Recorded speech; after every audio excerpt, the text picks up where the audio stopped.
Second of the day for the Mazda MX5 Clubman Championship, the Downforce Radio Mazda MX5 Clubman Championship, to give it its full title. The grid for this one is based upon the results from race 1. So if you weren't with us earlier on this afternoon, it was that one race before lunch. So forgive you for perhaps missing that one, but this was also the race result. And Brad Jones, who's made a day of podium appearances so far, won the Clubman race earlier on today by a 3.5 seconds in the end over Oak Richardson in second, who's running as a guest driver, so doesn't score points. That means John Pethick, who was third, and Alan Hawkins, who were fourth, will actually score second and third place points, but will still start from row 2 for race 2. Kevin Dengate and Jack Worry are next, ahead of Matthew Fletcher and Del Pace, together on row number 4, whilst the top 10 is concluded by Michael Pearce and Paul Bateman, and then Jordan Pimley and Jamie Turner in behind them. Then we've had a slight amendment here, I think, because Silvan Gintoli was 12th across the line in the earlier race, but the ex-Superbike racer is starting 13th for this one, ahead of Kevin Bird, then Jake Stiles and Thomas Davis completing the top 16 on the grid. Then it is Nicola Doyen and Jake Pace together on the 9th row, and the top 20 concluded by Peter Williams and Chris Thelwell. Big grid again. 34 of them started race 1. We probably have lost a couple because we had an incident at Cops Corner that took a couple of them out, so we may be at 31 or 32 for this one. Jordan Head and Tom Cannon should be there though, starting from the 11th row of the grid. Row 12, Chris Watson, Peter Bell. Peter Bell came from the back of the grid with a 10-second penalty in race 1 to finish 24th, ahead of Chris Whitmore and Dale Whiteman, who share the 13th row for this second race of the day. Simon Browning and Simon Privet are next, an all-Simon affair on the 14th row, and row 15 to complete the top 30 will be Tom Wood and Amir Naran, the other driver who, from memory serves, started from the back of the grid. Then we're getting to those who didn't finish race 1. Now, Rob Greensmith, we think, was caught up in the incident at Cops Corner with Will Bream and possibly Hayden McDonald as well. So question marks over those three as to whether they'll make it, and then a separate issue for Russell Halley meant that he was our first non-finisher of the season, in fact, in the first race earlier on today. We are running a little bit behind time. This race was due to start about 20 minutes ago, so they are going to shorten it slightly. No longer a 15-minute race, now a 12-minute race. So even less time for drivers to make their moves, and less time for them to figure out how they're going to beat Brad Jones. I don't know what he had for breakfast today, but I think I'm going to try the Brad Jones diet, because he has been flying here at Silverstone. Got his first ever podium in the Mark 1 Championship race earlier on. Had his first win in an MX5 in the Clubman race, of course, this morning, and is now looking to try and do the double. But alongside him, we will have Oak Richardson, who is not going to be an easy man to beat. Oak, John Pethick and Alan Hawkins all really started sort of squabbling over second place in the latter stages of the first race. And that was kind of what allowed Brad to pull away, but I think Brad was just the quicker of them anyway. Didn't have the fastest lap though. John Pethick set the fastest lap on the penultimate lap of the race, a 2 minutes 40.927, which was about 7/10 quicker than anything Brad Jones could manage. So in theory the others have the pace to beat him, but Brad has just been in top form, and the consistency that he's shown, of course led from the front in the Clubman race, but fought his way through the pack in the Mark 1 Championship to nearly win that one.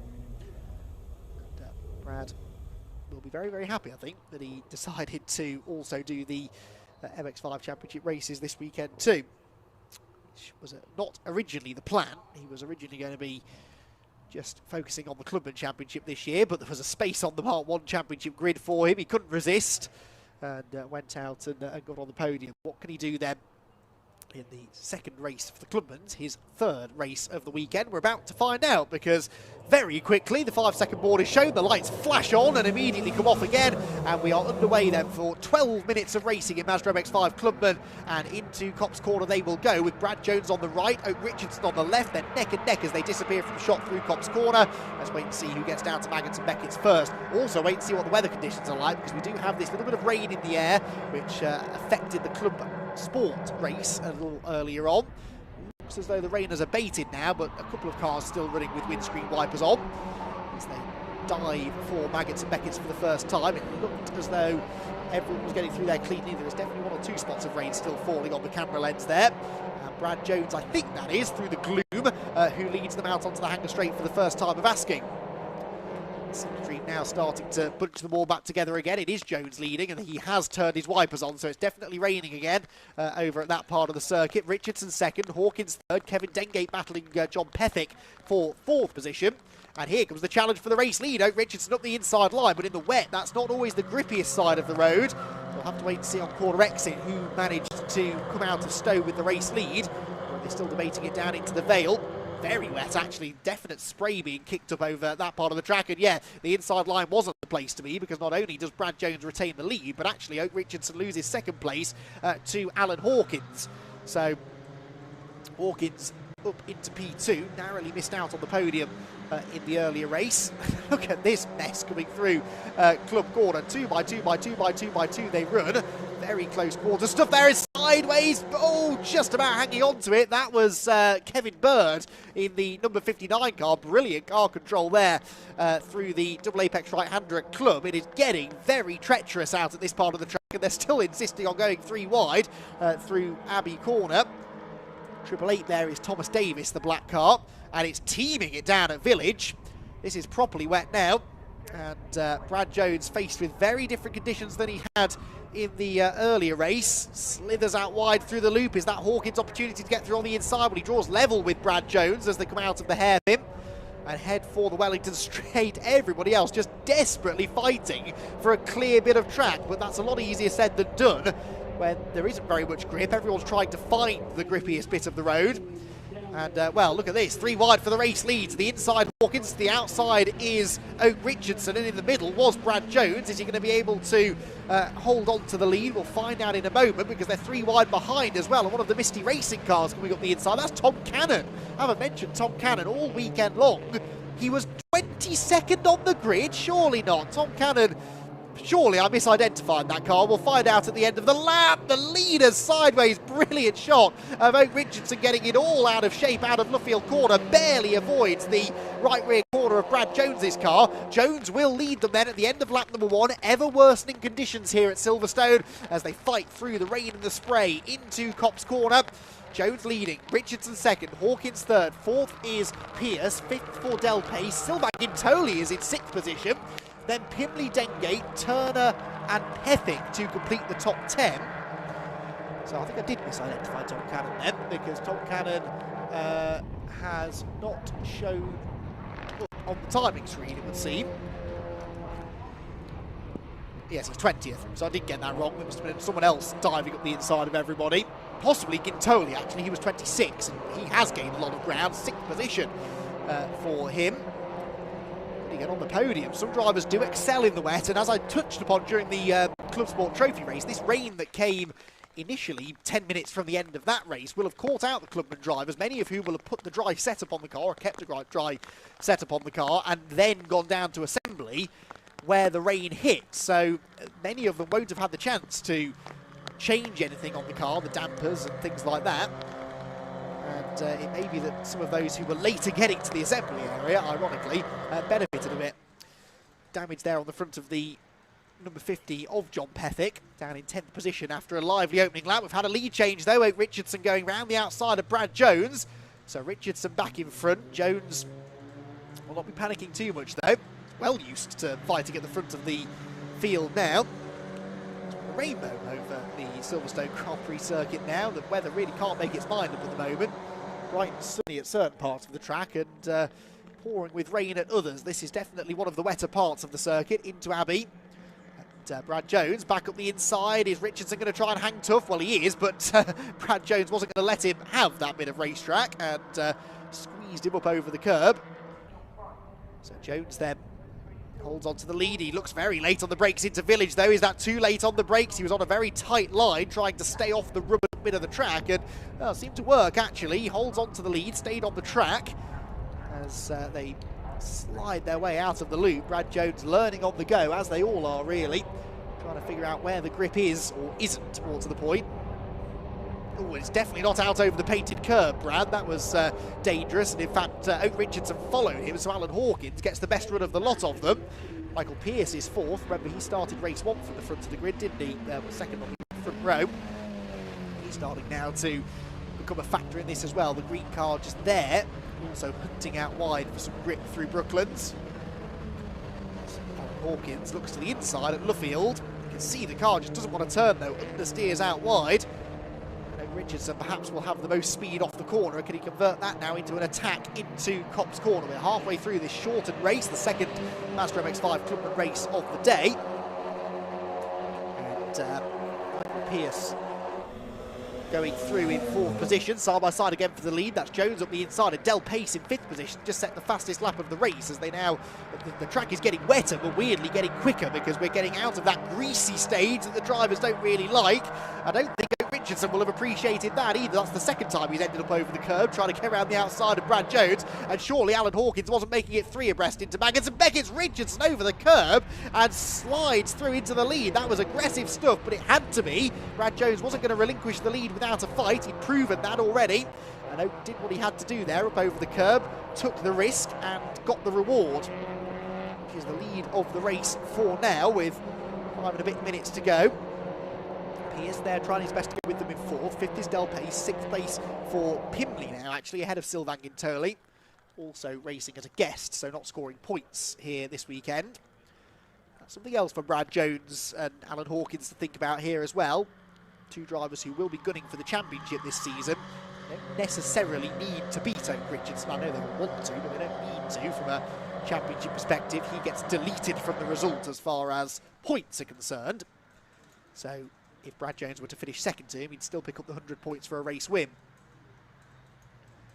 Over the curbs they go again, different lines as they both fight for grip. Richardson out over the curb. That's a really slippery curb as well, that one. Even in the dry, that can sometimes unbalance the car. Further back, that's Jack Worry. Jack Worry started near the front in race one, third on the grid, fell back immediately. We really haven't seen much of him, but car sideways, somehow hanging on to it. That was Kevin Dengate with a huge slide coming out of Club Corner. I thought for a moment he was destined for the pit wall, thankfully gathered it together. Jake Stiles, I think, in the background had a similar moment, but Dengate with the save of the day. And that pristine red AB Motorsport car was very nearly a wreck. Had that car gone around completely. Thankfully, crisis averted. He can carry on, having lost just a couple of positions. So they're lapping in the low 3 minutes then. 3:01 is the fastest lap so far. Is the next one going to be the final lap? I wouldn't. They've got 30 seconds to get back to the line, and they're heading into Brooklands, the penultimate corner now. Are they going to squeeze one more lap out of this? I don't think they will. This might be the last one that they're going to start now. Catches me out every time, and it looks like they've all missed the braking point, but that is the wet line through Brooklands. Likewise there through Luffield. The inside goes Alan Hawkins, but the momentum, the traction that Brad Jones has on that outside line really telling. It becomes a bit like oval racing now, where you have the high line and the low line. The low line is the shorter way around the corner, but you can't get onto the power as soon, and you end up losing speed down the next straight. Oak Richardson 3-minute lap time, but they had under 3 minutes left on the clock, so this will be the final lap. Paul Bateman now does a sub 3-minute lap, but a 2:59 becomes the fastest lap of the race, down in 9th place, Paul Bateman. So one more lap to go. Can Brad Jones do the double, or is Oak Richardson going to steal it from him and deny Brad the second victory of the day? Looked like John Pethick running wide. 11th place he is now. Contenders in race one. In fact, he was on podium in race one. But looks like he'll struggle to get into the top 10 in this one. Paul Bateman and Paul Bateman ahead of Jamie Turner there. That's going to change for 8th position. The purple number 9 car with green highlights dropping a place. Bateman might not be done yet, because that, I think, is Sylvain Gintoli in the Misty Racing car ahead. Here comes Brad Jones, though, down to Stowe for the final time, pulling to the outside of Oak Richardson. He doesn't care that Oak is a guest driver. He wants to beat him fair and square on the track if he can. He's got the long way round at Stowe, but that is the grippier side of the road. And cuts back to the late apex, tries to carry the speed down the hill into the Vale. Is this one going to work? Is there an overlap? Well, no, because he's actually cleared him already. So much superior traction off the corner. Brad Jones back to the lead then, with half a lap to go. Here comes Alan Hawkins round the outside line. Again, looking to try and get the switch back, carry the speed through Club, nip up the inside, maybe into the second apex. Big slide from Hawkins. Didn't actually lose that much momentum from that either. He still had a small overlap until the second part of Club.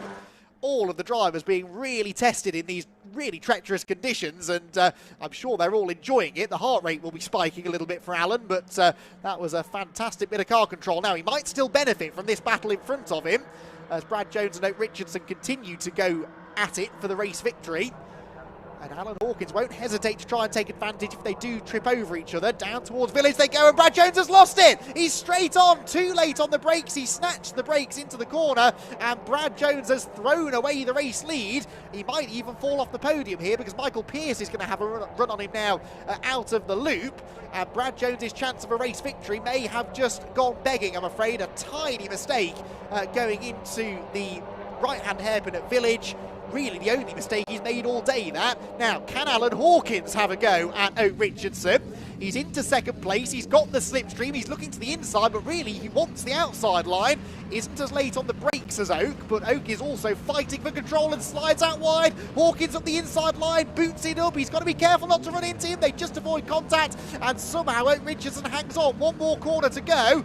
Hawkins looks to the inside, just can't get the front of the car hooked up. I think he'll have to settle for second place, and Oak Richardson somehow through it all is going to come through with the race victory. For second, actually, it could be quite close. Brad Jones has got a run on Hawkins, and that will be a drag race to the line. Oak Richardson will win. Who is going to come home second? We turn to the timing screen for confirmation. Richardson the victor, and Jones will get second place by 28 thousandths of a second. Oak Richardson the victor, Jones second, Hawkins third. What a race in really tricky conditions. The drivers have shown that they may be among the least experienced MX5 racers this weekend, but there is still an incredible level of talent on that grid, and I take my hat off to every single one of them. That was fantastic stuff. Richardson the winner, Jones second, Hawkins third. Michael Pearce recovers something from the weekend with a fourth place finish after a disappointing ninth in race one. Jordan Pimley fifth, that's a really good effort for the man who finished 14th in race one. Then it's Paul Bateman, Del Pace, Sylvain Gintoli eighth, ninth place James Turner, and 10th for Jack Worry. The rest of them cycling through now. The Masters winner, by the way, Alan Hawkins again. So I think he won the Masters in the, yes he did, beat Kevin Dengate to the Masters in the early race. Michael Pearce, though, comes home second in Masters this time, with Paul Bateman getting onto the class podium. Oh, brilliant stuff there then, and Brad Jones getting back into second place. He'll be disappointed it wasn't a win, I suppose, and I'm interested to get his opinion on the moment that he had going into Village. And that was a big moment, it has to be said, looking to catch it actually.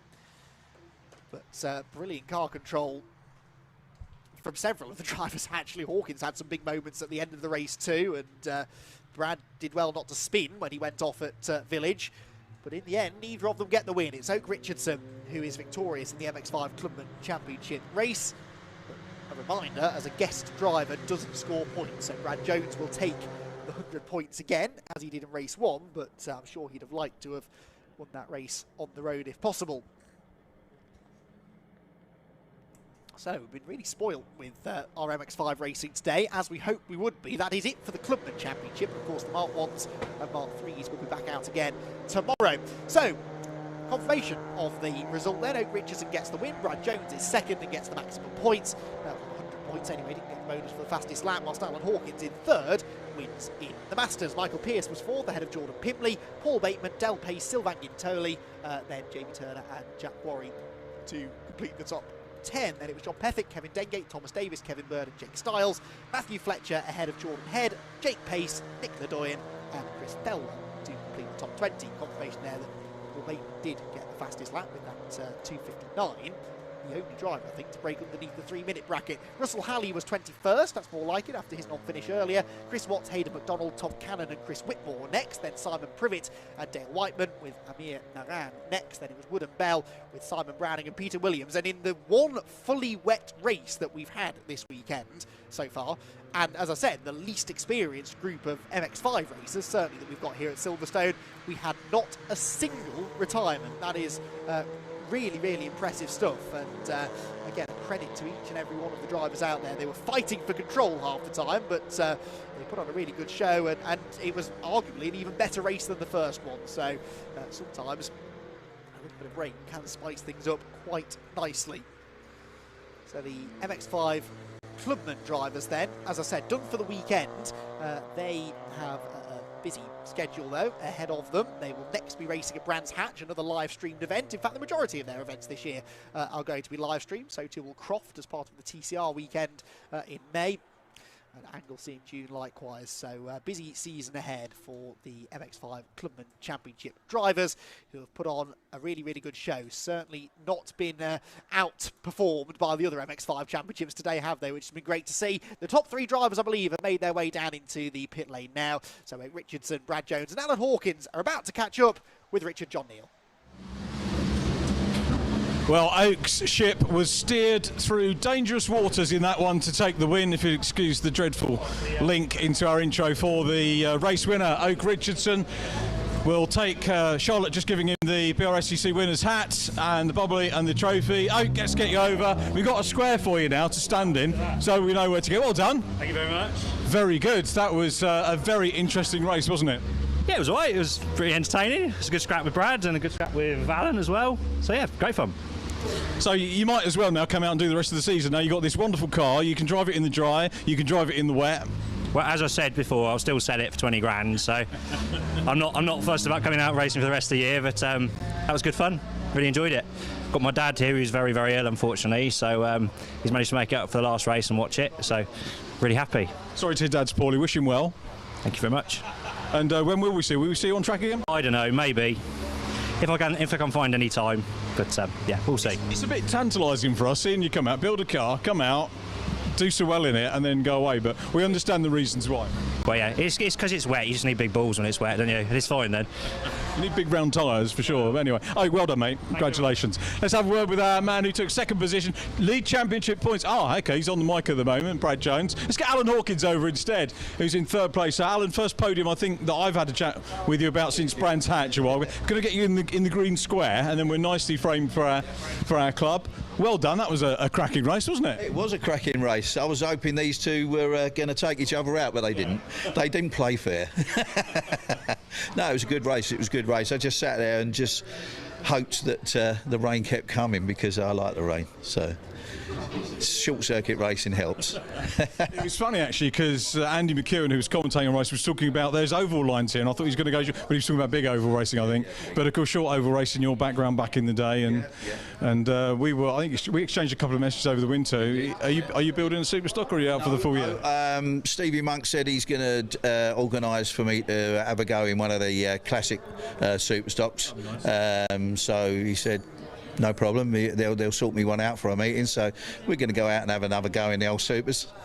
Coming back to the Mazdas, it's another Masters win here, so Masters win and on the podium, which is great, and puts you in overall in a good championship position. Yeah, in the Masters, I'm like top of the list, being an old person, and I've got a feeling I'm the oldest person on the grid now at 66, so yeah, not too bad. I'm not sure whether I'm going to do the whole season, but you never know. You never know. Just enjoy it. Yeah, no, I'll be at Brands, but there's someone interested in buying the car, so I might be in a hire car at some of the other meetings with Redline Racing. Well, it'd be great to see you. Well done on the Masters win and on a fine podium. Alan Hawkins in 722. And Brad, they can't stop Brad from talking at the moment. He's over there with John Ward, who's doing the venue commentary. Oh, here he is. No, he is. He has finished. Sorry, I got that wrong. Brad, well done. Right? Now, yeah, I'm very well, thank you for asking. Andy McEwen said at the start of that race, he wants to know the Brad Jones diet, because whatever it is you're on, he said he's great. I just want to point out, Andy doesn't need to go on a diet. I probably do out of the team. But Chinese. Well, last time he was there, he managed to finish his Chinese up. No, there's no secret. There's loads of secrets, but you have to come and see me after. Oh, fair enough. But another good race, and boy, it was a bit slippy out there, wasn't it? It was. I couldn't make my mind up what line was what, because it was changing continuously. And then we come off towards the end. Managed just to keep it half on the track, come back round, but yeah, it was lucky we didn't go too far, and managed just to sneak back in third, and then snatched it at the end on the last, just over the line. It's a points win, isn't it? And Ali Bray was quite funny, because Ali said the winner's a guest as he doesn't get points. He was worried about that, wasn't he? I said, well, he's done me a favour, right? So I didn't mind letting him go. I didn't let him go, actually, but yeah, no. No, you ought to win. Yeah, no, exactly. And yeah, we had a chat before. It was quite funny, and he took us down one of the corners. I can't remember now, but yeah, it was good. Good lead into the next round, isn't it? We'll see you tomorrow, obviously, in the Mark 1 Championship as a guest, but a good start to the season. Yeah, oh, definitely. I've enjoyed it so much. Everyone's been fantastic. Great support as always. And yeah, look forward to the next one. What's the mindset like going into the next round of the Masters, you know, with the championship lead? Is that a position you've been in before? No, not before. So we'll see. It's all new. This is all new. But yeah. Well, just enjoy it and send our love to your family. I hope all's well, mate. Thank you very much indeed, Brad. Well done. Cheers. So, Brad Jones, that's our podium. A super day, as ever, from the Mazda Mark 1 Masters. Great racing. I just love all the Mazda racing, as you can probably tell. So, too, does Andy McKeown. He's got the grid for the last race of the day. We're back with the modified Ford Series 2. Back to you, Andy, and more news on the diet a little bit later.